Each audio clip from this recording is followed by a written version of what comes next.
जोहार साथियों, मैं मुकेश बिरुआ। मैंने अपने एक वीडियो में बताया था कि देश में 56% आदिवासी वैसे भी हैं जो 5वीं या 6वीं अनुसूचित क्षेत्र में नहीं रहते हैं और कई लोग आदिवासी की सूची में शामिल भी नहीं हैं। आजकल पूर्वोत्तर राज्य असम में अनुसूचित जनजाति यानी कि एसटी का दर्जा दिए जाने से जुड़े वादों को पूरा न करने को लेकर दो समुदायों का गुस्सा एक बार फिर फूट पड़ा है। जानकारी के मुताबिक राज्य के दो प्रमुख जातीय समुदायों मोरान और कोच राजवंशी ने तिनसुकिया और धुबरी जिलों में बड़े पैमाने पर विरोध प्रदर्शन किया और संवैधानिक मान्यता और राजनीतिक अधिकारों की अपनी दशकों पुरानी मांग को भी दोहराया। ऑल मोरान स्टूडेंट्स यूनियन के बैनर तले मोरान समुदाय ने एक विशाल मशाल रैली ऊपरी असम के तिनसुकिया जिले में निकाली, जिसमें खबरों के अनुसार 20,000 से ज़्यादा लोग शामिल हुए। प्रदर्शनकारियों ने तालाब, काकोपाथर, मार्गरीटा और तिनसुकिया शहर की सड़कों पर मार्च निकाला और अनुसूचित जनजाति का दर्जा और 6ठी अनुसूची के तहत स्वायत्तता की मांग की। उनका आरोप है कि ये वादे सबसे पहले वर्तमान प्रधानमंत्री नरेंद्र मोदी ने 2016 में किए थे, लेकिन अभी भी पूरे नहीं हुए हैं।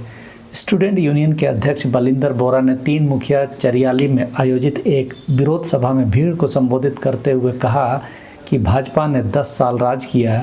पहले 100 दिनों में उन्होंने जो एसटी दर्जा देने का वादा किया था वह कहाँ है, उसे अभी तक पूरा नहीं किया गया है। वैसे तो लद्दाख के सोनाम वांगचुक भी उसी तरह के वादा खिलाफी का सामना कर रहे हैं, जिन्हें संविधान के 6वीं अनुसूची के तहत लद्दाख को शामिल करने की मांग सरकार ने मानी थी। स्टूडेंट यूनियन ने चेतावनी देते हुए कहा कि अगर 2026 के विधानसभा चुनाव से पहले हमारी मांगों को फिर से नज़रअंदाज किया गया तो हम और भी आक्रामक और निरंतर आंदोलन शुरू करने के लिए मजबूर होंगे। सरकार पर धोखेबाजी और निष्ठाहीनता का आरोप लगाते हुए स्टूडेंट यूनियन ने कार्रवाई करने के लिए 72 घंटे की समय सीमा दी है। अगर ऐसा नहीं हुआ तो वह 15 सितंबर से राज्यव्यापी आर्थिक नाकेबंदी शुरू करने को मजबूर होंगे। इसके साथ ही धुबरी में भी हिंसक विरोध प्रदर्शन हुआ और वहां पुलिसिया कार्रवाई भी हुई। वहां पर all Koch Rajbanshi student union ने पश्चिमी असम के धुबरी जिले के अंतर्गत गोलकगंज क्षेत्र में एक बड़े विरोध मार्च का आयोजन किया। उन्होंने भी एसटी का दर्जा और एक अलग कामतापुर राज्य की अपनी दोहरी मांग पर जोर दिया। हालात को देखते हुए पुलिस ने चिलाराई कॉलेज में शुरू हुए इस विरोध प्रदर्शन को गोलकगंज कस्बे में रोक दिया। वहां तनाव उस समय तेजी से बढ़ गया जब सीआरपीएफ के सुरक्षा बलों ने भीड़ को तितर-बितर करने के लिए लाठीचार्ज किया। इसमें महिलाओं और छात्र नेताओं सहित 50 से ज़्यादा प्रदर्शनकारी घायल हो गए। इस घटना पर राज्य मंत्री जयंत मल्ला बरुआ ने हस्तक्षेप किया और देर रात अस्पताल जाकर घायलों से मुलाकात की। बरुआ आ गया, मैं बिरुआ हूँ, मैं झारखंड का आदिवासी हूँ और बरुआ लोग असम के हैं। और भी यदि कोई समानता होगी तो आने वाले समय में ज़रूर हम जानना चाहेंगे। लाठीचार्ज पर संज्ञान लेते हुए मंत्री ने गोलकगंज और गौरीपुर के थाना इंचार्ज देवजीत कलिता और चिरंजीव मल्लाहोन को निलंबित करने का आदेश दिया। वहीं ऑल कोल राजवंशी स्टूडेंट्स यूनियन के महासचिव जयकांत राजवंशी ने सवाल उठाते हुए कहा कि हम पुलिस की बर्बरता की निंदा करते हैं। सरकार को हमारा अस्तित्व हमेशा चुनाव के समय ही क्यों याद आता है। ये बात मैं हमेशा से आप सबों के बीच रखता रहा हूँ कि राजनीतिक पार्टियाँ आदिवासियों को सिर्फ एक वोटर समझती है। चुनाव खत्म और आपके वोटर का अधिकार भी अगले 5 साल के लिए सीज हो जाता है और राजनीतिक पार्टियां आपको फिर दर दर भटकने के लिए छोड़ देते हैं। मोरान और कोच राजवंशी दोनों समुदाय दशकों से अनुसूचित जनजाति का दर्जा पाने के लिए आंदोलन कर रहे हैं। भाजपा के नेतृत्व वाली केंद्र सरकार ने 2016 की शुरुआत में ही असम के 6 मूल निवासी समुदाय, जिसमें मोरान और कोच राजवंशी भी शामिल हैं, को संवैधानिक सुरक्षा प्रदान करने का वादा किया था। हालांकि आज तक कोई पहल नहीं हुई है। 2026 के असम विधानसभा चुनाव नज़दीक आते ही दोनों समुदायों में जल्द ही ठोस कार्रवाई न होने पर अपने आंदोलन को तेज करने की बात कही है।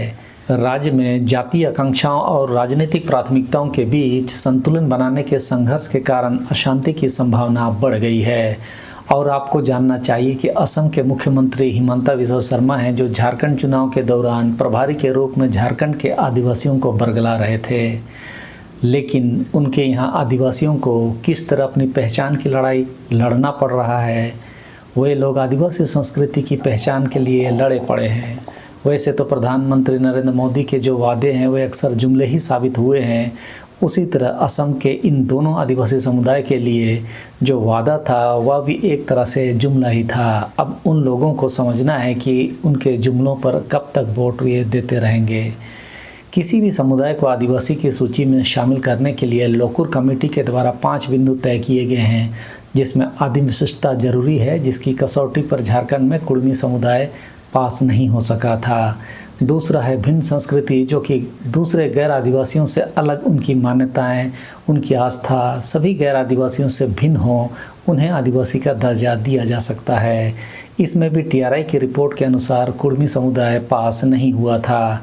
तीसरा है भौगोलिक रूप से पृथक जगहों में वास करना। इसका मतलब है जो आदिवासी समुदाय अक्सर मुख्य धारा के लोगों के साथ न रहकर अपने अलग क्षेत्रों में वास करते हैं। जैसे झारखंड में भी जो आदिवासी गांव हैं वे सभी मुख्य धारा के समाज से पृथक जगहों पर हैं। चौथा है संकोची स्वभाव, यानी कि आदिवासी लोग मुख्य धारा के समाज के साथ ज़्यादा घुलना मिलना पसंद नहीं करते हैं। वे अपने समाज के बीच पृथक जिंदगी जीते हैं। और पांचवा है आर्थिक विपन्नता, यानी मुख्य धारा के लोग जिसे आर्थिक संपन्नता कहते हैं उस तरह की भागदौड़ में आदिवासी समाज नहीं रहता है, बल्कि जल जंगल और ज़मीन की विरासती अधिकार के साथ प्राकृतिक जीवन जीता है।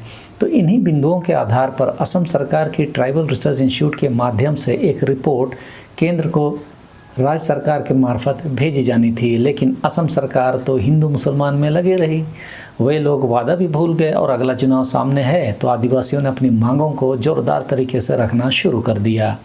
उसी को आज हम सोशल मीडिया में भी देख रहे हैं। मणिपुर में मैती समुदाय के लोग भी आदिवासी बनने की मांग कर रहे हैं। क्राइटेरिया जो मैंने अभी ऊपर बताया वही है, लेकिन आपको समझनी पड़ेगी कि मणिपुर में भी भाजपा की सरकार और केंद्र में भी भाजपा की सरकार, उसके बावजूद भी तकनीकी रूप से मैतेई समुदाय को आदिवासी की सूची में शामिल नहीं किया जा सका, क्योंकि वे लोग भी आदिवासी होने के उन 5 गुणों में शामिल नहीं हो पाए, या कहें कि उन 5 गुणों में वे लोग गैर आदिवासी साबित हुए। झारखंड में कुड़मी समुदाय ने भी आदिवासी होने का दावा किया हुआ है, लेकिन झारखंड के ट्राइबल रिसर्च इंस्टीट्यूट के द्वारा जो रिपोर्ट दी गई और राज्य सरकार ने उसे केंद्र को प्रेषित किया, उस रिपोर्ट के आधार पर कुड़मी को आदिवासी का दर्जा नहीं दिया जा सका। यह संवैधानिक प्रक्रिया है और संविधान के आलोक में ही पूरी रिपोर्ट केंद्र को भेजने के बाद वहां पर भी जनजातीय कार्य मंत्रालय, अनुसूचित जनजाति आयोग और रजिस्ट्रार जनरल ऑफ इंडिया इत्यादि की राय आवश्यक मानी जाती है। साथ ही जो रिपोर्ट ट्राइबल रिसर्च इंस्टीट्यूट जैसे संस्थाओं से भेजी जाती है उसकी व्यापक व्याख्या वहाँ भी होती है। किसी भी क्राइटेरिया में फिट नहीं बैठने पर किसी भी समुदाय को आदिवासी नहीं बनाया जा सकता। आप अंदाज़ा लगा सकते हैं कि मणिपुर में भाजपा और केंद्र में भाजपा फिर भी मैतेई आदिवासी की सूची में जगह नहीं बना पाई है। यह संविधान की ताकत है। अब देखना है कि असम के जो आदिवासी समुदाय हैं वे व्यवहारिक में आदिवासी हैं, उसके बावजूद भी भाजपा की सरकार कोई गतिविधि वहाँ नहीं कर रही है जिससे कि उन लोगों को आदिवासी बनाने की प्रक्रिया में लाया जा सके। कम से कम राज्य स्तर का मानव विज्ञानी रिसर्च ही करवा दें ताकि उसे राज्य से अनुशंसा करके केंद्र भेजा जाए। यदि वे लोग किसी भी क्राइटेरिया में फेल होंगे तो उन्हें आदिवासी वैसे भी नहीं माना जा सकता, और यदि हैं तो उन्हें रोककर असम के मोरान और कोच राजवंशी समुदाय के संवैधानिक अधिकारों का हनन का आरोप राज्य सरकार पर तो बनता ही है।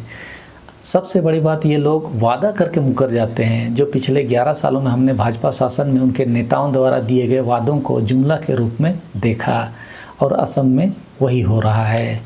यह बात आपको भी समझनी ज़रूरी है कि एक तरफ जहां पड़ोसी देश नेपाल जल रहा है, जिसकी मीडिया में खूब चर्चा हो रही है, वहीं भारत के असम में हजारों लोग सड़कों पर उतरे हैं, जिसकी खबरें मीडिया से पूरी तरह गायब हैं, जिसको लेकर सोशल मीडिया पर लोग टीवी मीडिया से सवाल कर रहे हैं। असम की खबर ना दिखाने को लेकर राजनीतिक पार्टियां और पत्रकार टीवी मीडिया की जमकर आलोचना भी कर रहे हैं। असम में चल रहे प्रदर्शन की भले ही टीवी में ना चर्चा हो रही हो, लेकिन इसकी सोशल मीडिया में खूब चर्चा हो रही है। सोशल मीडिया की भूमिका पर मैंने मणिपुर में हो रही घटनाओं को किस तरह कुकी जो आदिवासी समुदाय ने सोशल मीडिया का इस्तेमाल करके दुनिया तक पहुंचाया, उस पर विस्तार से एक वीडियो बनाया था। लेकिन हमारी भी कुछ मजबूरी है कि वैसे वीडियो लोग कम देखते हैं। उन घटनाक्रमों से हम यह सीख सकते हैं कि सोशल मीडिया का इस्तेमाल अपने अधिकारों को बचाने के लिए हम कैसे कर सकते हैं। उसकी रणनीति और अलग अलग तरीक़ों पर चर्चा कर सकते हैं। आवश्यकता पड़ने पर आप मेरा यह वीडियो देख लीजिए। असम के इन आदिवासियों ने प्रधानमंत्री की 10 साल पुरानी वादा को इस समय उसके वादा खिलाफी के रूप में देख रही है और विरोध प्रदर्शन, मसाल जुलूस आदि निकाल कर अपना आक्रोश व्यक्त कर रही है। प्रधानमंत्री नरेंद्र मोदी ने आदिवासियों से वादा तो किया कि आदिवासी का दर्जा देंगे, लेकिन हर बार की तरह वोट लेकर वादा पूरा नहीं करना उनकी आदत है, क्योंकि चुनाव जीतने के बाद अडानी को ज़मीन देने के लिए ही वे सारी नीतियों को बदलते रहते हैं। इसी में उनका पूरा समय चला जाता है। वास्तव में असम में मोरान और कोच राजवंशी समुदाय का प्रदर्शन बीजेपी और नरेंद्र मोदी के विरुद्ध है। यही कारण है कि मीडिया इस बारे में कोई खबर नहीं चला रही है, क्योंकि मीडिया तो यहाँ गोदी मीडिया है ना। सोचने वाली बात यह है कि असम के आदिवासी समाज भाजपा सरकार के खिलाफ कई दिनों से सड़कों पर हैं, लेकिन गोदी मीडिया को अब तक पता नहीं चल पाया। गोदी मीडिया को नेपाल की अशांति नज़र आती है, फ्रांस की अशांति नज़र आती है, फ़िलिस्तीन में इजराइल के द्वारा दागे गए मिसाइल दिखते हैं, लेकिन देश के अंदर बीजेपी और प्रधानमंत्री के खिलाफ हो रहे प्रदर्शन नहीं दिखते हैं। आज की तो सच्चाई यही है, बाकी आप देख लीजिए। सबको धन्यवाद। जोहार।